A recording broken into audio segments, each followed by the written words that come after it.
Hi everyone! We are from the Future Earth project, which aims to support the research of sustainable development goals in the Global South and promote the corporate social responsibility of Taiwan's social enterprises. However, since the beginning of this year, our students have faced many challenges due to the COVID-19 pandemic. In this video, we'll show you how they overcame these challenges using different approaches, methods, and tools to conduct on-site research in the context of COVID-19. This is Manasea Lusma, who is from the northern part of Haiti. He is a PhD student 15,072 kilometers from his homeland, studying climate change and sustainable development with a focus on disaster governance and human security in the College of Science at National Taiwan University. His research topic focuses on food system vulnerability and resilience to climate disasters, farmers' coping and adaptation strategies in Haiti. His project is connected to the Sendai Framework for Disaster Risk Reduction, including the 2030 Agenda for Sustainable Development Goals, as well as the Paris Agreement on Climate Change, all of which underscore the importance of disaster risk reduction and resilience and recognize the crucial role of agriculture for risk-sensitive sustainable development. His intention is to understand the vulnerability and resilience of food production to drought as a climate disaster, and also farmers' perception of this natural disaster, including the various strategies used to build drought resilience on their farms. Mr. Lusma's research topic is crucial because agriculture is one of the most important sectors in his country. More than 80% of the local people, especially smallholder producers, rely on agriculture for their livelihood. This is generally the case for low-income countries where agriculture is the key sector for the local economy. The Food and Agriculture Organization reported that currently 2.5 million people around the world depend on agriculture for their livelihoods, and most of them live in developing countries. Additionally, agriculture constitutes the main livelihood for 70% of people living in poverty around the world, which includes smallholder farmers, herders, fishermen, and forest dwellers, as well as indigenous people living in climate-sensitive and vulnerable areas. Under the impact of climate change, these agrarian societies face tremendous risks. From 2006 to 2016, the agricultural sector absorbed approximately 23% of all losses and damages caused by climate-related disasters in developing countries. Furthermore, in 2017, climatic shocks resulted in almost 32 million food-insecure people in Africa, with 3.3 million in Latin America, including the Caribbean, and 4.4 million in South Asia. Mr. Lusma was also faced with the challenge of collecting data during the coronavirus pandemic, which stalled activities and travel. To overcome this situation, he used a smart application called Kobo Collect and its corresponding Android smartphone app.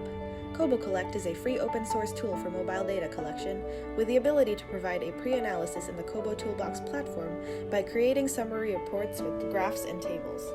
Similarly, this tool possesses automatic functions to standardize the qualitative data for statistical analysis. For example, coding 1 and 0 for affirmative and negative responses is used to answer open-ended questions and speed up data entry into the platform. The affirmative responses are exclusively expressed in percentages. Mr. Lusma held an online workshop with 5 technicians from a local organization on using and collecting data via the Kobo Collect app. Through this workshop, not only did the participants acquire new technical and practical skills suitable for times of pandemics or natural disasters, but also Mr. Lusma was able to use this time to learn about their local experiences in relation to his research on the area. At the end of the survey, a certificate of participation was issued to them. Kobo Collect also offers the possibility of geographically locating a research site. In other words, the application is equipped with a function that allows for easy geolocation of investigators in the field. It is also able to send each completed questionnaire per second for verification in Google Earth, as well as quality and distribution of collected data to the platform. For this specific purpose, all the interviewers were asked to stay connected to the internet via their smartphones so that forms could be sent out once completed. Mr. Lusma has been selected to attend the 4th International Conference on Global Food Security 2020 and the 2020 International Environmental Issues and Education Workshop. This is Luan from Vietnam. She has been working on her PhD at National Taiwan University, studying ecotourism in protected areas under the context of climate change.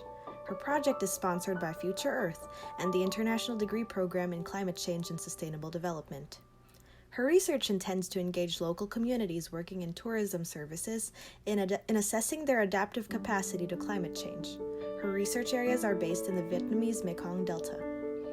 In April 2020, Luan was so excited for her field trip to the national parks, imagining how she would meet and work with local communities. However, all of her plans ground to a halt when the COVID-19 pandemic struck. Suddenly, there were no flights to Vietnam, and her whole schedule was thrown off. Luan anxiously wondered how she would conduct community-engaged research when she was unable to travel to the field site. It seemed impossible since community-engaged research requires a deep understanding of local communities gained through a long-term partnership. How would this be possible, especially for an outsider like her? Finally, Luan found a solution. Why not collaborate with local students? They're knowledgeable, young, and enthusiastic, and they can learn quickly. These research sites were located in their homeland, which would make it easier for them to communicate with local people since they shared a common language and culture. Her next challenge was finding and connecting with local students. She posted notices about recruiting students for her project on all the social networking sites that she knew were popular in Vietnam, including Facebook, Zalo, and also including university fan pages, the Viet PhD online community, and various academic channels. Within 1 week, more than 20 students and 10 local lecturers contacted her. After interviewing them, she selected 13 local students and 4 lecturers for training. Local people have exchanged knowledge about climate change, ecotourism, culture, and history, and shared stories describing the lifestyles of people in their hometowns. Together, Luan and the students will explore these precious treasures that have accumulated over Vietnam's long history. She trains the students in the basic concepts used in her research, such as climate change, adaptive capacity, community-engaged research, and qualitative methods, Delphi techniques, and field research skills. They explore feasible ways to approach local communities and build trust and partnerships with them. Luan has already conducted several classes with the students. Soon they will have a chance to go to the field sites and apply what they have learned. They are all very excited. Some of the students even expect to come to Taiwan for higher education, and as a senior, Luan is glad to share her experience of studying and living here. Her project is still ongoing, and there is much work to be done. Although there are many challenges ahead, Luan and her team in Vietnam's Mekong Delta strongly believe that they will be successful in their efforts to improve the adaptive capacity of local communities to climate change and leave a lasting positive impact. Our time's up. We hope that through the sharing of our students' experiences, we will give you some ideas for your own research. Do not give up. Necessity is the mother of invention after all. Thank you and good luck.